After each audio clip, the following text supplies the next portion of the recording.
Hello and welcome back to Neverwinter Nights 2, where once again I had to reload the game after, playing review session. Oh look, I die again. These, yes, all this equipment and it is apparently caused by all the class mods I got, which causes a weird bug where I take damage for having a constitution item equipped. It's weird. To summarize, well, it kind of sucks.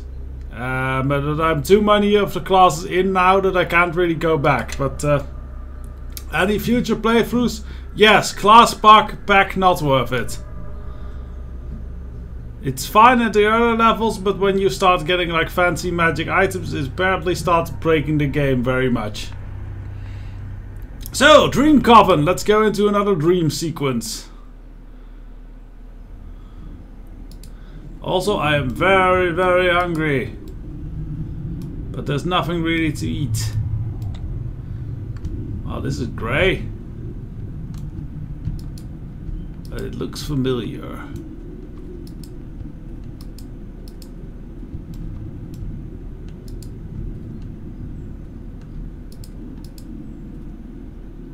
Oh. The air is thick with screams. They rise like a symphony under the dead grey sky. Each note's a shriek of rage, a plea for mercy, a moan of despair. Is this a dream? It seems. Denzon, my heart. The sound of your name is hoarse and distant, yet it cuts through the din of voices, coming from a twisted but familiar form that lies embedded in the wall just ahead. Okay. Ah, here. Oh! Hello! If the name is correct, we know this. The man you knew as Bishop lies encased in a quivering greenish mold. His limbs are twisted at odd angles, as if they are broken. His face, frozen in a grimace of pain, barely clears the surface of the wall, like the face of a drowning man gasping for air. His eyes meet yours, and you realize that all the color is drained from his hair and his flesh. One of his eyes is completely white and bulging. Yes, that's some creepy narration here. No, he did not turn against Carius and fled. He did not survive.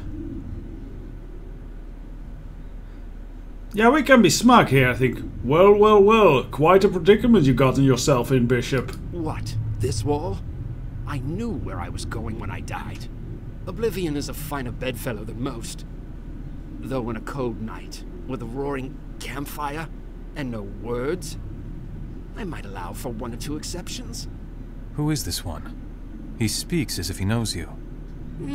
Have you assembled a new circus of capering beasts? Does the pretty hag Spawn sing for his supper?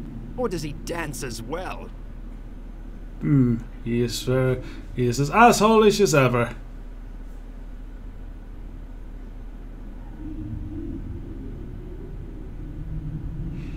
Gan is a more trusted friend, more so than you ever were. And I dance and sing quite well, I would add.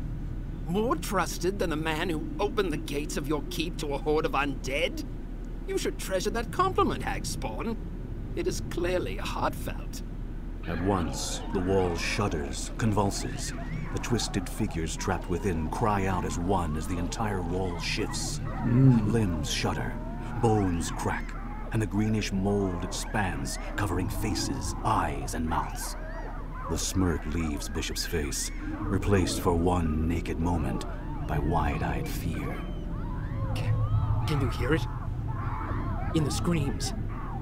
Underneath the screams. The reason you're here. They all know.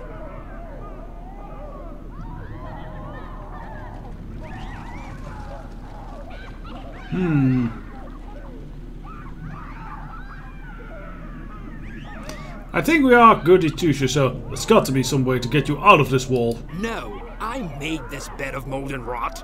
You don't get to ease your aching conscience by playing hero. That's what I always do. Forget and be forgotten. That's paradise. It's getting there that's the hard part. But I don't fight it. like these others. They're infected with hope, waiting for the crusade to return. Ah, we have a wisdom check here. I hear something. This place is familiar somehow. Bishop's one good eye loses focus. It seems to look through you, beyond you. The screams and cries of the other souls become quieter, as if they are suddenly listening to his words. It ended here. This wall. It hungers. It drains everything away.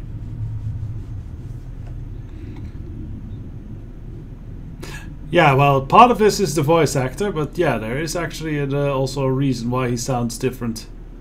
Your voice, it's different. Are you still Bishop, or are you something or someone else? For a moment, Bishop's eye seems to clear. He looks at you, takes in your face, as if for the first time. You. I saw you. Here. I saw you in the wall. You saw me? Are you certain? I'm willing to entertain anything in these crazy dreams. No. It was someone else. You're a mask. Nothing but a mask. The wall shudders again. Well, for nothing but mask, that's pretty cool. God of Thieves, he's a pretty cool dude. Green mold rushes in to cover his face Or and do bursts that. forth from No, his no, mouth. he doesn't really. She doesn't really have a gender. I've seen you. The god of the dead. They're coming. Again, the god of the dead. There is some game being played here, with ancient rules. They're coming. Okay, who or what is coming? Oh, a pit fiend, fun. Well, we are good against such unholy monstrous beasts and such. Let's go back to our first thing. There we go. We probably can't eat devils, can we? I don't think they count as spirits. Despite kind of being, you know, spiritual at least. Now I'm blind, that sucks. Oh well. Then we just go God Hammer here. We don't need to aim that one.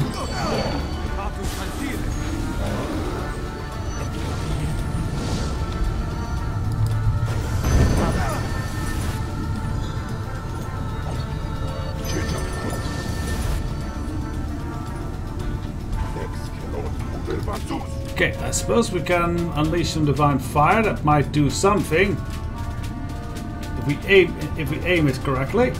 Over here.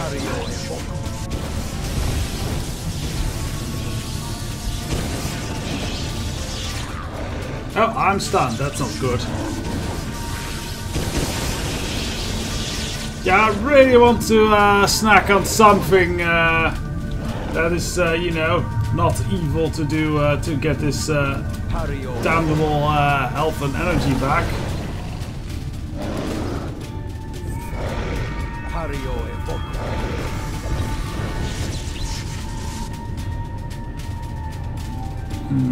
Should we heal ourselves yet? No, I don't think it's needed.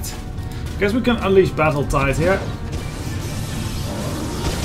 We're no longer blinded, so we might be able to have a shot in a fight. Divine Might!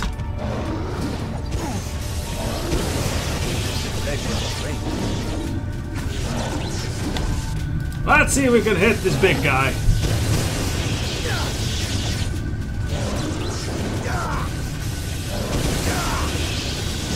Well, thunder! Pretty effective, especially if we consider we're hitting a pit fiend.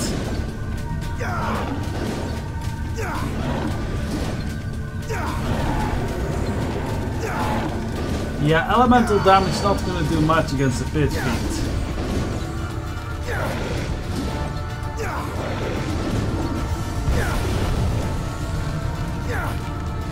Alright, pit fiend down! Should have tried to eat it, but I will. It may be my instinct speaking falsely, but I think it may benefit us to examine the section of wall where your friend used to be. Used to be, eh? Let's see what happened there then. Alright, here we go to Bishop. The noxious green mold has closed over Bishop's face and head. Oh, okay. One of his hands still protrudes from the wall, contorted around an object that lies half buried in the mold.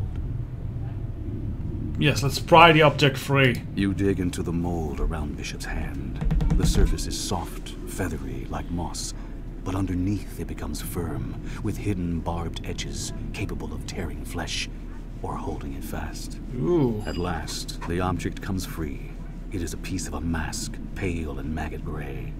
It drinks in the light, as if hungering, but reflects none. Another mask fragment. These are important indeed, and are taking on a greater significance. Alright, and that was it, I guess? Bishop has been almost completely absorbed into the wall. Only a faint outline of his body remains, buried beneath a feathery blanket of mold. I think there is little here left for us. We should return to the Chamber of Dreamers. Alright. Oh, that was odd, but not a dream thing. And I really want some spirit energy. Into the portal. And it's not gonna be fun if we are gonna have to fight the coven like this. In one moment. Alright, so they're solid now, but still. There's this one wizard left, and I kind of want to see if I can do anything with him. Yeah, let's go into the wizard's prison. We can... The more dreams they got, the more they'll probably be able to use against us if we fight them. And we are in no good shape to fight these witches' covens. There's got to be something I'm overlooking! Something you there! You have to help me! Of course, what can I do for you? This thing, this vile creature, claims to have the right to my soul! Vile creature? What exactly is it? It's a devil from Beta, a harvester devil to be specific. What is a harvester devil exactly? It's a lesser form of devil that specializes in collecting souls, usually for trickery and subterfuge. So, did it collect your soul? Not yet, thank the gods, but it claims that my soul already belongs to it. And why would it claim that?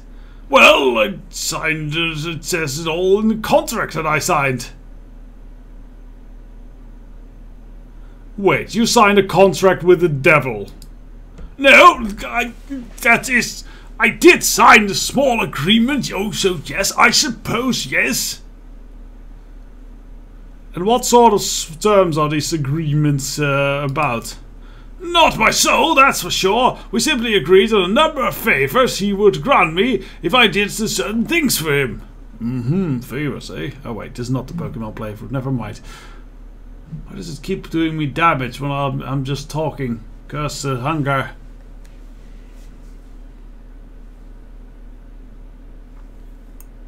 What did you, what kind of favors was he supposed to grant you? Oh, a little of this, a smidgen of that, it was all in the contract, I'm sure. And what did you have to do for him? As you might imagine, nothing you'd care to mention in the presence of Paladins of Tyr, if you simply must know the gritty details. I'm sure it's all in the contract. Do you have a copy of this agreement? Yes, but I need to keep looking through it. I'm sure there's another copy on this person, just to taunt me in case I lose mine. I'll ask to see his copy then. Where is this harvester devil then? Wait, oh, Enzebor is the devil. Well, where's the wizard then? Oh, here's the wizard. Faris Windheim. Well, let's quickly speak with the devil before we lose more for hunger. Greetings, friend. I hope your good friend Faris hasn't concerned you over much with talk about our business relationship.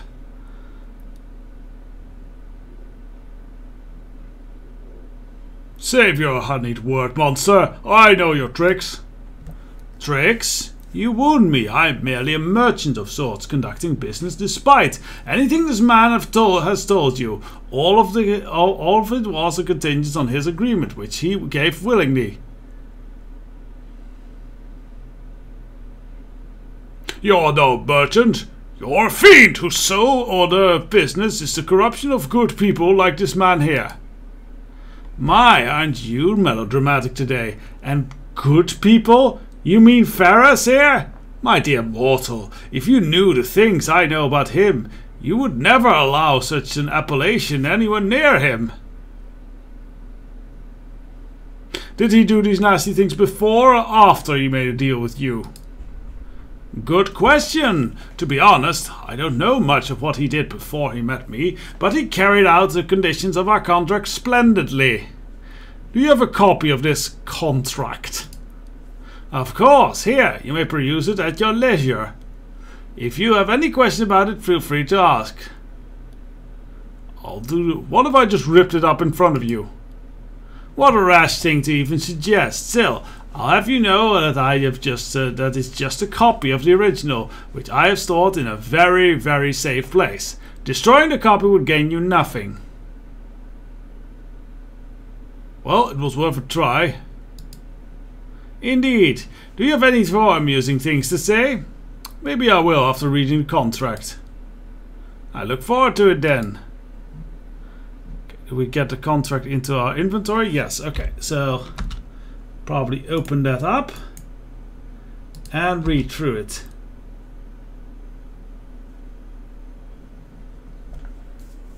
After unfurling the scroll, you realize that it would take far too long to read it entirely. Perhaps it would be better if you find the relevant sections. Let's start from the beginning. We are patient. A maddening long piece of text starts with the documents by declaring the omnipotence of someone named Asmodeus, and declaring inevitable victory over the devils, over the long-hated foe, demons. Yeah, skip ahead. Further on, you find a passage that pertains to the matter at hand.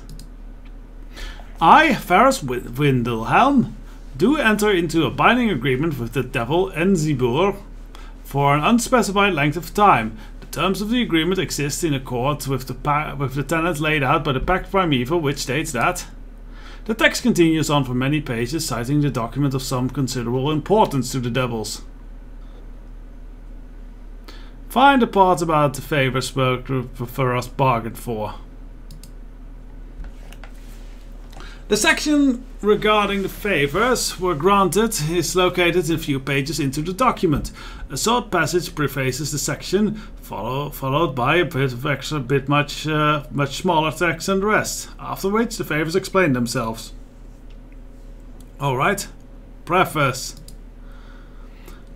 The signee agrees upon following favors are to be had in completion for services mentioned. The type, number and degree of services to be rendered are not negotiable after signing the document. Read the smaller text. Each favor shall be granted but once, for the duration of 1 year, renewable each time the signee fulfills the obligation of a new favor. Should a favor turn out to be without duration run out without being renewed, it can be granted again for another year, starting from the date the signee fulfills the obligation of another item on the list. Okay, read the part where the favors are explained. There are 5 favors listed in total, and each specifies the condition required for it to be granted. They seem to be in an order of sorts, with the later favors requiring more from the signee. Let's read the details. For the favor of 1 powerful magical item, unspecified, the signee must inflict pain upon a helpless being. That's nasty. Detail of the second favor. For the favor of increasing one's skill in 1 area of endeavors, the signee must perform a mischievous act upon a hated foe. Well, but if the foe is evil, I suppose that's fine. Third favor. For the favor of a wish of a limited proportion, the signee must cast a spell of an evil nature. I don't know what would count as a spell of an evil nature. Read the details of the 4th favor. For the favor of increased mental ability, the signee must cause grievous harm to another being. And the 5th and final favor. Finally, for the favor of supreme magical power, the signee must cause, directly or indirectly, the death of another. Let's go to a different part of the contract. And And yeah, let's skip to the end. The final part of the scroll is more mind-numbing legal jargon before ending with a signature that clearly reads Ferris Windlehelm. Below that is a long string of neatly written symbols. Slightly above the signature you notice a section incredibly small text. The incredibly small text. The text is written so small that you can barely make it out. If you hadn't been careful about examining the document, it's likely you would have missed it altogether. It reads, here it comes. Furthermore, the signee agrees to should all services be rendered onto the provider, that all favors for such service be granted in response, that the signee's immortal soul becomes sole property of the provider for all eternity. Yeah, this is one of the cheapest ways to fool someone in a devilish contract. Like, really, this is so simple that it's almost stupid. Examine the string of symbols. The symbols are arranged in each row and appears written in compromised sharp line written geometric patterns. After a few moments you realize that you're looking at Esniba's signature.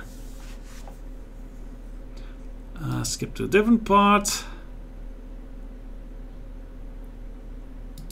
I think we're done here. Okay. So let's discuss with the wizard. Well, he's wrong, right? It doesn't say anything about giving up my soul. I made sure that none of those things were in there for the look. Yeah, did you ever put on your glasses, you fool? Actually, I'm afraid it does say something about your soul. It does? Where? Right here at the bottom. It says, in completed all terms of contact, your soul becomes property. It's in really tiny letters. Oh God! I didn't even see that! I just checked the conditions and signed the stupid paper. Yeah, now who's the stupid paper? You! That's who! Many long conversations about Beatisu philosophy and foolish wizardry later. So, have you figured out a way to save me yet? I have a few leads, but I'll need to ask you some questions. Of course, I'll tell you anything you wish to know.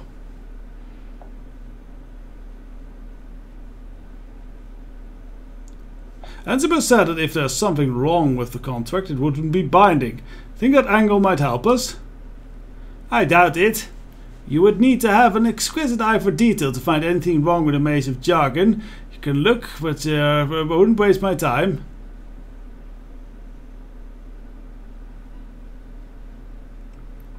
I'll give it a look.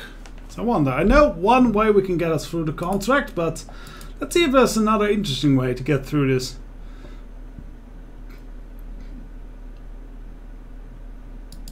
So let's skip ahead.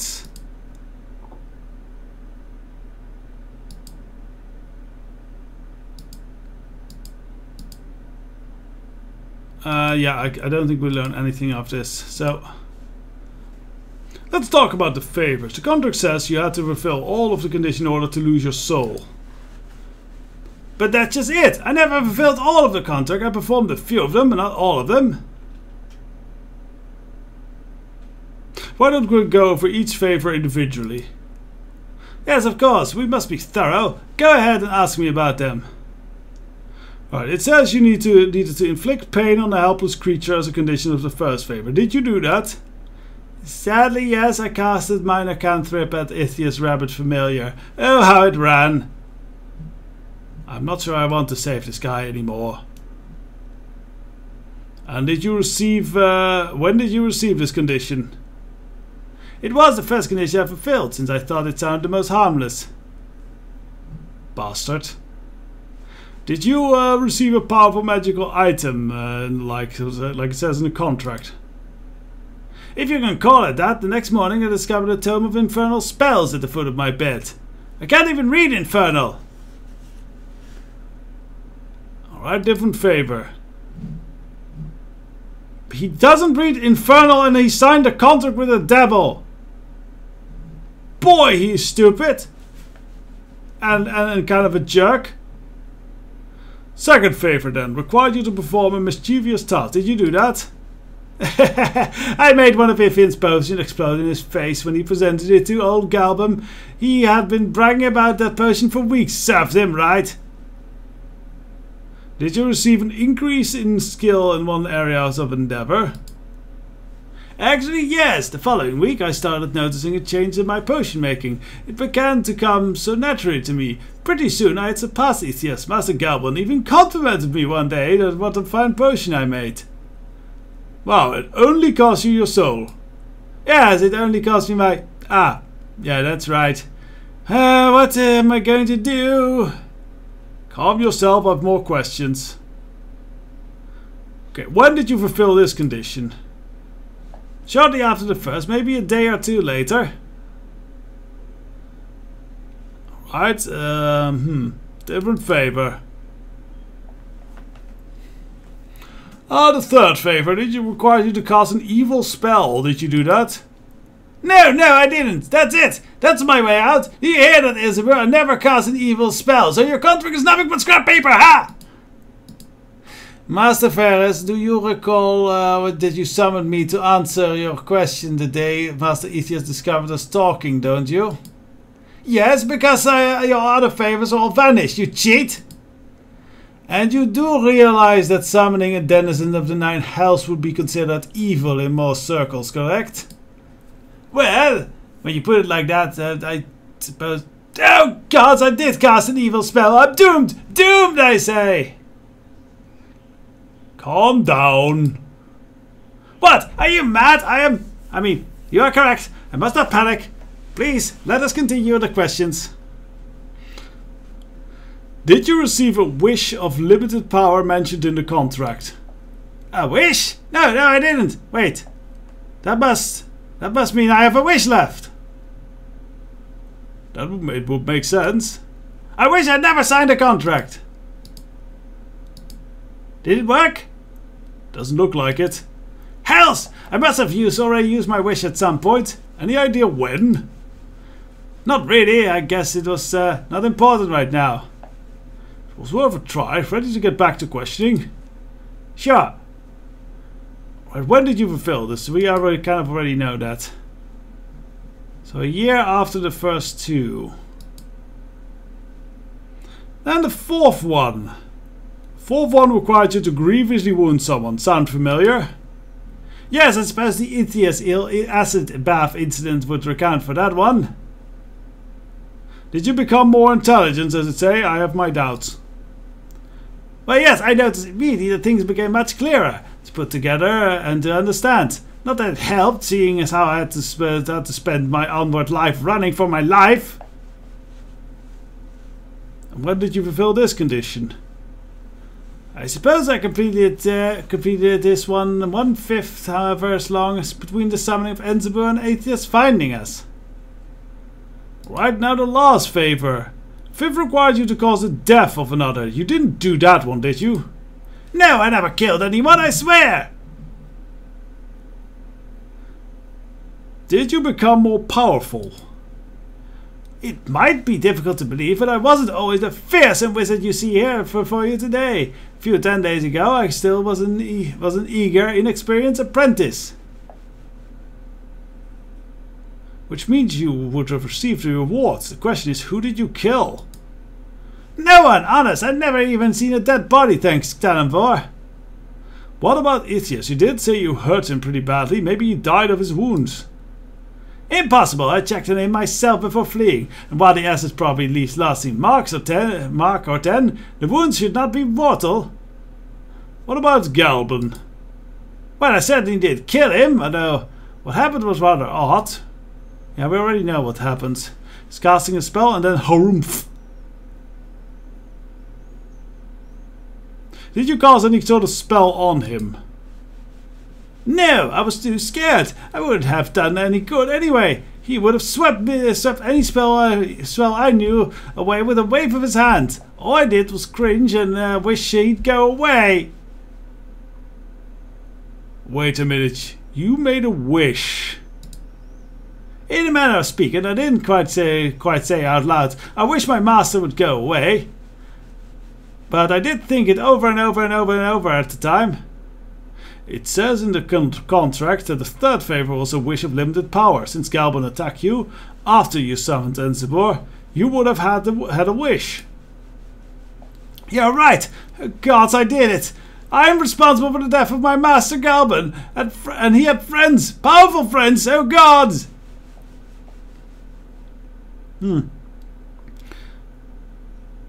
What exactly did you wish for? I kept wishing he'd go away, that's all, I swear. Interesting. That may be the key to this whole puzzle. Really? Yes. Now, let me think on it for a bit, and actually let's discuss it with the devil, because I think I know the line of questioning here. Hello again, my mortal friend. Always a pleasure. What would you like to discuss? Your contract with Pharos is null and void, I say. Oh, is it? And how exactly did you come to this conclusion? You broke Beata's law. Oh, you think so, do you? Then regale me with a tale of how you managed to break the law. How I managed to break the laws I know by heart, whose existence you learned of mere minutes ago.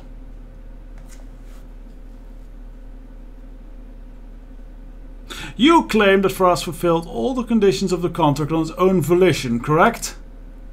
Of course, I didn't coerce him into anything, if that's what you're telling me to get at. Of course not. Remind me, what is... no. What about the condition of the final favor? What about it? It required him to kill someone, and he did.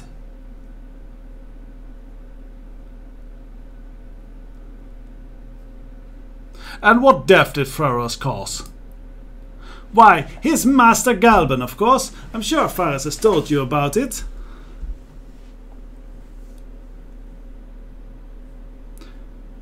He has. And how did Galban die again? Pharos wished him dead. I was only too happy to oblige him and cast the disintegrate spell myself. But Pharos didn't wish him dead. Of course he did. He wished that his master would go away. Not that he would die. You were the one who decided to interpret that wish as a wish for his death. Let's suppose for a moment you say that you are correct. What does it matter? The wish was made and here we are. Because by interpreting his wish in that manner, you forced him to fulfill the condition of the last favor. Don't be silly, mortal. Nobody forced him. Wait. I am right, aren't I? I said wait! Let me think for a moment.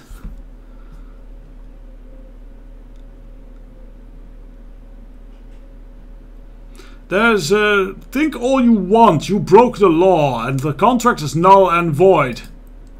Damn you, mortal! I will not forget this! Good. Make sure you remember the smile on my face right now too.